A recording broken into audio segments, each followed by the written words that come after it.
everybody. Welcome back to Coffee with Craig. This is where we talk about firearms policy, politics, TV, you name it. Right here on Coffee with Craig, we talk about it. Brought to you by the Firearms Policy Coalition. In case you guys didn't know, some people don't know, Firearms Policy Coalition, or FPC, we are a nonprofit organization that advocates on behalf of the Second Amendment in California, Washington, Oregon, Nevada. We also do grassroots drills in states throughout the country, and we also lobby in Washington, D.C. for federal law. So I share that just to let you know that if you aren't already a member of the Firearms Policy Coalition, please take a moment, become a member. We don't have big, huge, multi-million-dollar or billionaire donors like Michael Bloomberg cutting checks to us. So it takes the support of individuals like yourself. So if you're not already a member, please take a moment, go to joinfpc.org and become a member today. And if you are a member, and even if you're not a member, but you want to support the Second Amendment and you want to look good doing it, please remember to go to FPC Gear. It's fpcgear.com. It's fpcgear.com. Very cool, fashionable T-shirts, lightweight. I love them. I wear them. But it's a great way for you to support the Second Amendment and look good doing it, because the money that you pay for the T-shirts, once again, goes right back into the fight for our constitutional rights. So please take a moment, go to fpcgear.com. Now let's talk about the news. We talk a lot about the news here, I get a chance to. One of the things I do is I'm preparing for the show, or I'm looking for different stuff to do. I'm always, I review all of the stories that are coming out where people are talking about firearms, where people are talking about firearms or the Second Amendment. And there's something interesting that's happened in the media, in that it was always very, very important to be accurate on a story, to make sure that the stuff that you were putting out there was true and accurate. And unfortunately, as we've gone to an ongoing, consistent 24/7 news cycle, it's almost like the idea of being accurate has just gone by the wayside. And no one cares about, when it comes to the Second Amendment of firearms, all they care about is, we just want to be first and we want to be the most outrageous. We want to talk about how horrible things are with firearms and guns and this, that, and the other, and how evil guns are. And as long as you are over the top in terms of portraying firearms as evil, well, then the accuracy of what you have to say really doesn't matter. They don't care about any of that. And that's unfortunate, because I think what we're starting to see is some major, what I like to call, not what I like to call, as the president would call it, fake news. And fake news, when it comes to firearms, has been so crazy. Okay. So I'll give you a few examples. So, this year, and we'll start with just this year alone. All right, I'll start with this year. Back in April, the NRA put out a piece where they were talking about how the NRA had banned firearms because President Trump and Vice President Pence were going to be giving speeches at the annual meeting in Dallas. Now, the funny thing about this is that, anybody knows that wherever the president goes to speak, there are no firearms allowed, or the vice president. That is something that is something that is actually a policy that is actually set by it's actually a policy that is set by the Secret Service. And so, once they came out and they put the information out, once the Secret Service and the NRA both put information out there correcting it, well, mind you, at least I will give them some credit. At least I will give AP at least a small bit of credit, in that they did put out a thing noting that they deleted the tweet that incorrectly, and they incorrectly said that the NRA had banned guns during the Trump and Pence speeches at its annual meeting. The ban was put in place by the Secret Service. But what is interesting about the whole thing as we talk about it is that, the very fact that, once again, they didn't even bother to check. All they know was someone said it, and they just put it out there.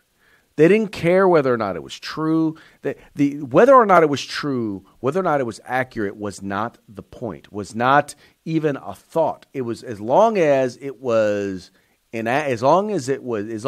NRA look bad, as long as it made pro-gun groups look bad, well, then they really didn't care. They didn't care what it looked like. And then, okay, so here's another one. All right. So CNN, this was right after the shooting in Santa Fe, Texas.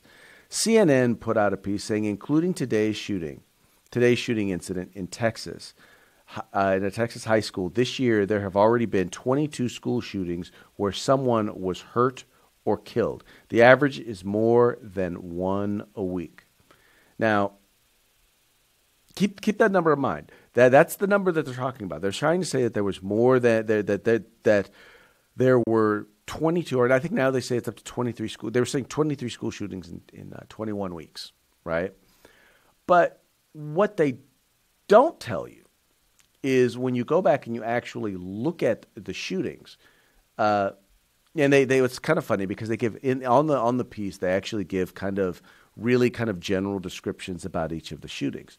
What they don't tell you is that, in some of these cases, the shootings may have, if the bullet went anywhere near a school, meaning it didn't necessarily it included accidental discharges, right? So it wasn't like, in some cases, it wasn't like these were kids or people who were going to school to shoot up the school. In some cases, they were shootings that may have taken place on a school campus after school hours and didn't even involve students. But they counted that as a school shooting. In some cases, there were incidents that occurred in dorms that were accidental misfires. There were accidental misfires in people's college dorms, and they counted those as school shootings. Gang and drug related incidents. Once again, we're not talking about people who are going to school to shoot up the school. We're talking about people who were involved in gangs and drugs. And may or may not have even been on the school campus or attending the school. But because of it, they actually have absolutely no problem saying, hey, it's a school shooting. Because once again, their goal is not to educate. Their goal is not to inform or to provide accurate information about what is going on in the news. Their goal is to advocate. And, it is what's particularly funny about it is the almost righteous indignation that they tend to have when it comes to stuff like this. When they are putting out information that is wholly and completely inaccurate, they feel like, well, because I'm advocating on behalf of something important, it's okay if I'm inaccurate. It's okay if I lie. Because, well, hey, guns. I probably one of the best examples. And I'm sure you guys have probably seen this interview, but I'm going to play a segment of it. This is a guy named Don Lemon. Don Lemon he works for CNN. He hosts his own show now. He's as anti-gun, and when it comes to firearms, as ignorant as they come. And I'll let you check out this piece. And what's funny is you'll know the false statement and the lies as soon as you hear them. And if you don't know the false statement and lies, well, then you need to spend some more time watching some of these videos. Anyway, check it out. I don't think that most people, I think, are for the Second Amendment right. Most people are. I am for that. I think people should be able to protect themselves. But if you're going to be honest about it, I don't think our founding fathers had these automatic weapons and military-style weapons in mind when the Second Amendment was drafted, when the Constitution was drafted. So are you implying for the police, or are you implying for the private citizen? Because the majority of private citizens are not allowed to own fully automatic weapons. It's for anyone. Okay, well, the gun law says that you and I can't just randomly go out and buy an automatic weapon, so let's deal with the facts here. A semi-automatic weapon is a gun that you and I are allowed to own, and in different places they have different rules. But to imply that anyone can walk out and buy an automatic weapon is just not true, Don. What do you mean anyone can't? Well, listen, during the theater shooting in Colorado, I was able to go and buy an automatic weapon, and I, maybe have shot a gun 3-4 times in my life. I don't even live in Colorado. I think most people can go out and buy an automatic weapon. Don, what is your definition of an automatic weapon? What is your definition of an automatic weapon? Well, for me, an automatic weapon is something that you can shoot off a number of rounds very quickly. I was able to buy an AR-15 within 20 minutes in a state of which that I'm not a and you don't know, in all due resident. respect, you don't know what you're talking about. An automatic weapon is when you pull the trigger one time and it continually shoots off. One after another after another. A semi-automatic weapon. I can do that with my AR-15. You're getting into semantics here, because it's not semantics. Hang on, Ben. Let me finish. One is semi-automatic. Yes, let me finish, Ben. But listen, I think you are getting into semantics. Regardless of what you want to call it, an automatic or a semi-automatic weapon, I can shoot off a number of rounds. It's the difference between breaking the law and not breaking the law. Will you let me finish? Will you let me finish, Ben, before we do? I can shoot off a number of rounds very quickly, and I have the capacity to harm someone's life in an instant. I think that is what's important here, and that's what we're talking about. No one is saying that you should take away anybody's Second Amendment right, but that we should examine it. And the question that we started with is the people on the street. Are they over-militarized? Are they over-armed? Police officers as well. Are they over-militarized? Are they over-armed? And should we be looking into that? Nobody's arguing the Second Amendment here. Nobody's arguing the semantics about automatic or semi-automatic. We're talking about context here. Everything in degrees, Ben. I talk about this very. See, and this is what's funny. So you see how the righteous indignation, he's like, he's wrong. He doesn't want to admit that he is wrong. He doesn't want to say, okay, yeah, maybe I made a mistake here. Because guess what? Yeah, no, clearly, Mr. Lemon, you made a mistake. You were wrong. You did not just go in and buy an automatic weapon. And what's even worse is that when he was fact-checked, when Don Lemon was fact-checked on this, it was funny because instead of fact-checking Don Lemon, and by the way, as they fact-checked him, he said, no, he did not buy an automatic weapon. They did at least note that. But then they also went, and the other gentleman that was there, they went and they decided that, well, we're going to fact check him too. And he said that you can't buy an automatic weapon. It's like, no, that's not what he said. He said most people cannot just go in and you cannot just go in and randomly buy an automatic weapon. There is a specific license you have to get, and you have to go through a process where you have to go through a background check, almost like becoming a federal agent. You don't just walk into a store, do the normal NICS background check, and walk out with a machine gun. You can't.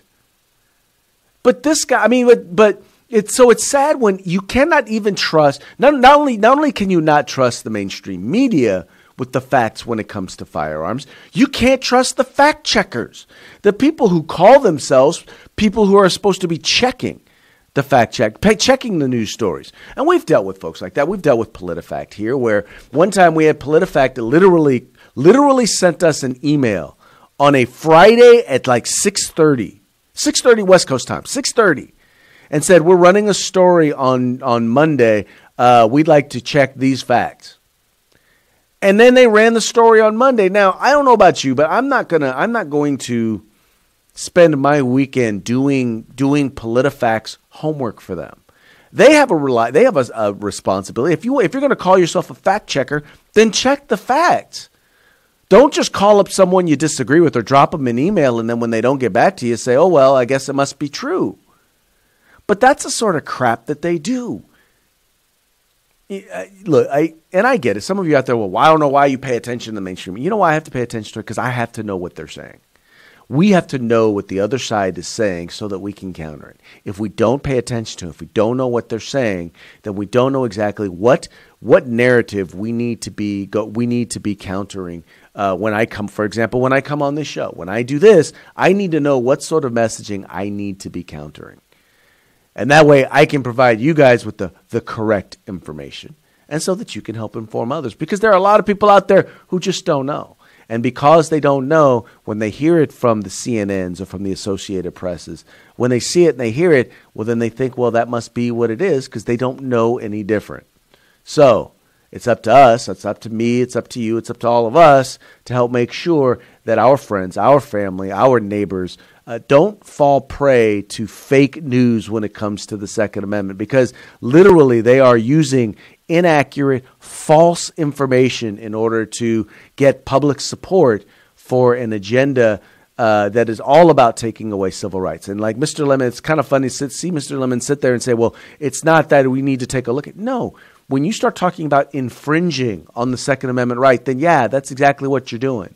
When you start saying we are going to push legislation, and here's the thing, if you want to take a look at something, Mr. Lemon, take a look at your understanding and your knowledge base when it comes to firearms before you open your yap on national TV pretending to be an expert, pretending like you know what you're talking about, because you reveal how ignorant you are. And there's no way I can have an intelligent conversation with someone who is willfully ignorant. Can't have that conversation because you just don't get it. You don't get it because you've chosen to be ignorant. And I personally choose not to be ignorant. I think many of you choose not to be ignorant. So we're going to educate ourselves. We will listen to the fake news. We will check the fake news, and we will call them on their fake news, because that is what we do. Anyway, everybody, that's going to be it for today's Coffee with Craig. I thank you so much for tuning in. Please remember to like and share these videos. Tell everyone about the Firearms Policy Coalition. We are the home in the fight for civil rights. Guys, have fun, stay safe, and stay free. If you like our videos, follow, subscribe, like, and share.